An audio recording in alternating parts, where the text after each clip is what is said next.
رب العزت عادل ہے، اللہ عدالت کرنے والا ہے۔ تو میں مشکور ہوں ان برادران کا جنہوں نے یہ سلسلہ چلایا اور یہ انفاق کے سلسلے کو آگے بڑھایا۔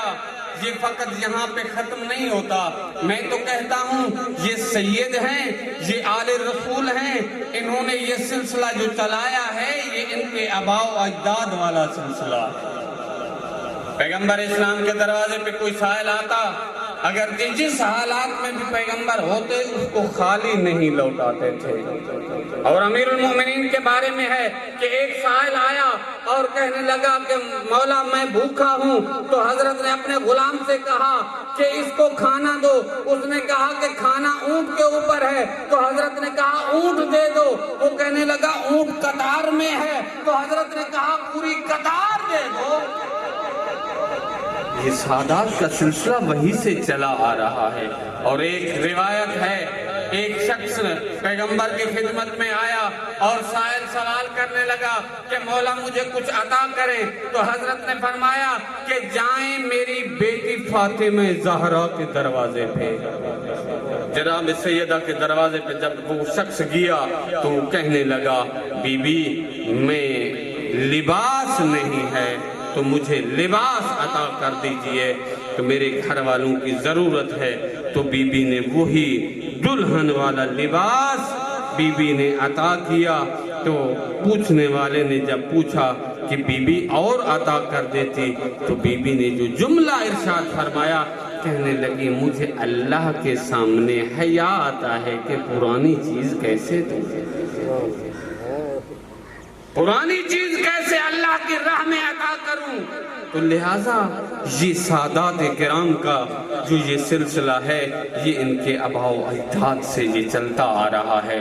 تو لہٰذا میں مشکور ہوں، اور انہوں نے یہ جو طرز عمل اپنایا ہے یہ بہت اچھا طرز عمل ہے کہ جو ہم کرتے ہیں کلخانیوں پہ اور جمعراتوں پہ خرچہ خراجات کرتے ہیں، وہاں کیا ہوتا ہے عمرہ کو ایک اور سٹیج پہ بٹھایا جاتا ہے، غربا کو ایک اور سٹیج پہ بٹھایا جاتا ہے۔ جب اس میں تفرقہ ہو جاتا ہے، جب اس میں امتیاز ہو جاتا ہے تو وہاں اجر نہیں رہتا۔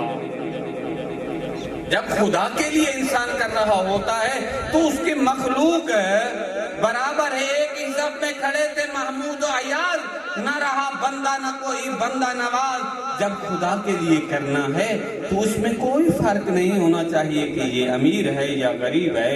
ایک حصہ پہ بیٹھے ایک ہی کھانا تناول فرمائیں اور نوشی جان کرتے چلے جائیں، دعائیں دیتے چلے جائیں، لیکن ہمارے ہاں جو ہو رہا ہے وہ اس کے مخالف ہو رہا ہے۔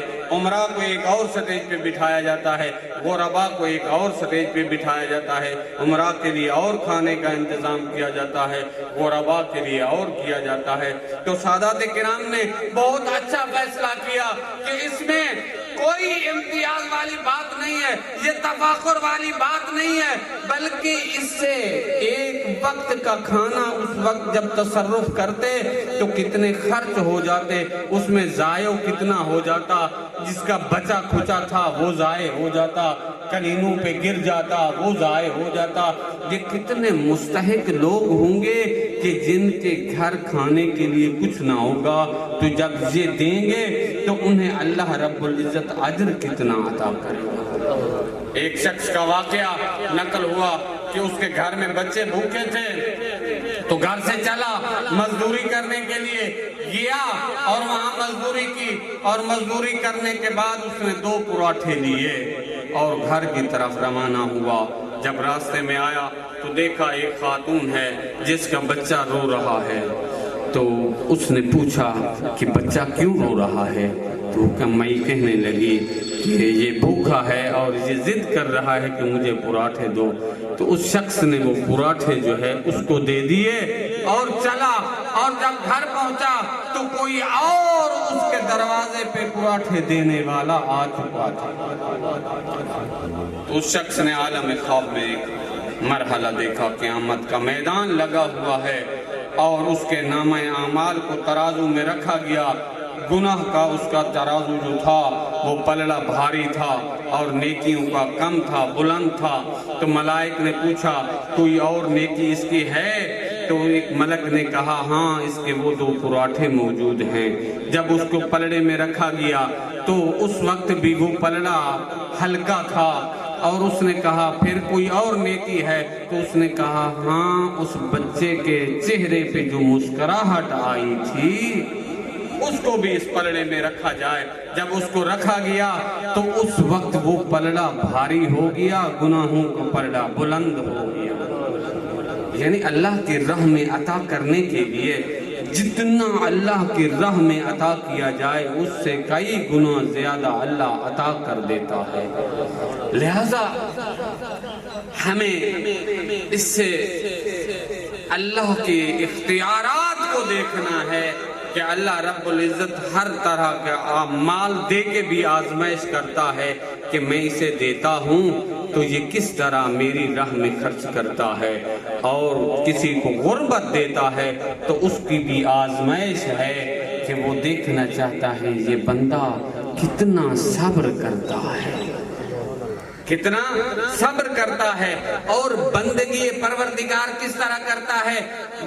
میں نماز کے لیے کھڑا نہیں ہو سکتا ہوں، بسا اوقات یہ کہا جاتا ہے کہ میں نماز پہ نہیں جا سکتا ہوں، میرے کپڑے ٹھیک نہیں ہیں۔ ذرا سوچ، جس اللہ نے اتنی نعمتیں تجھے عطا کی ہیں، اگر وہ نعمتیں لے لے تو پھر کیا کرے گا؟ جس اللہ نے تمہیں یہ نعمتیں عطا کی ہیں وہ تجھ سے لے لے گا تو پھر اس کا کیا کر سکتا ہے؟ وقت نکالا کریں اللہ کی بندگی کے لیے، اللہ کی اطاعت کے لیے۔ جب تو نماز پڑھتا ہے تو دل کو سکون ہوتا ہے۔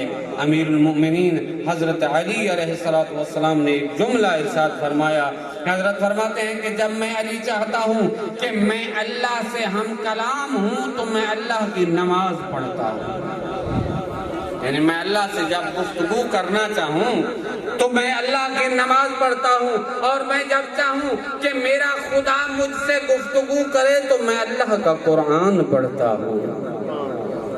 یعنی قرآن پڑھنا بھی اللہ کی ساتھ گفتگو کرنا ہے، اور نماز پڑھنا بھی اللہ کے ساتھ گفتگو کرنا ہے، اور اللہ کی راہ میں انفاق کرنا یہ بھی اللہ کے ساتھ ہے۔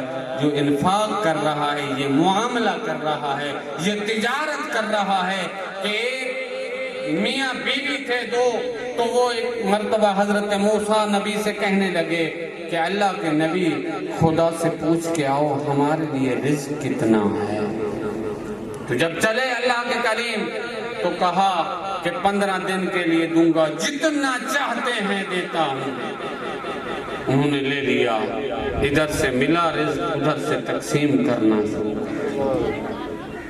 15 سے 20 دن جب گزرے، اللہ کے کلیم کا گزر ہوا، دیکھنے لگا تو وہی سلسلہ چل رہا ہے، وہی لوگ جمع غفیر، کھانے والے موجود ہیں، دینے والے موجود ہیں۔ تو کہنے لگے خدایا تو نے تو 15 دن کا وعدہ کیا تھا، ان کے تو ابھی 20 دن ہو گئے۔ تو آواز کبریا آئی، یہ مجھ سے تجارت کر رہے ہیں، میں انہیں دیتا ہوں، یہ مجھے لوٹا دیتے ہیں، میں انہیں دیتا ہوں، یہ مجھے لوٹا دیتے ہیں۔ لہذا اللہ کی راہ میں انفاق کرنا فقط مال نہیں ہے، بلکہ جس کے پاس علم ہے وہ انفاق کرے، جس کے پاس تجربہ ہے وہ تجربہ انفاق کرے۔ اور میں شکر گزار ہوں یہ سادات کرام کا جنہوں نے یہ سلسلہ چلایا، اور کتنے لوگ ایسے ہوں گے جو غربا جن کے ہاں کھانے کے لیے، پکانے کے لیے کچھ نہیں ہوگا تو وہ استعمال کریں گے اور دعا دیں گے۔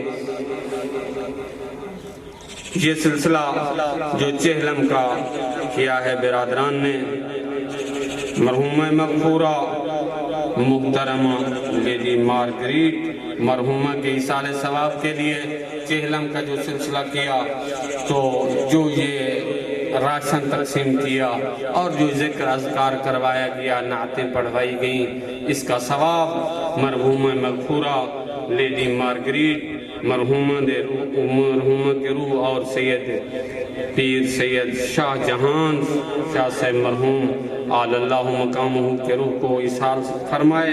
خدا کی بارگاہ میں التجا ہے، خدایا ان کے درجات بلند فرما، ان کے گناہان صغیرہ و کبیرہ معاف فرما، کریم اللہ اس کا بہترین اجر عطا فرما، ان کی قبر کو منور و روشن فرما، تا حد نگاہ کو شادہ فرما، اور جو ان کا اہتمام کرنے والے ہیں برادر بزرگ سید، بڑے بیٹے جو ان کے ہیں سید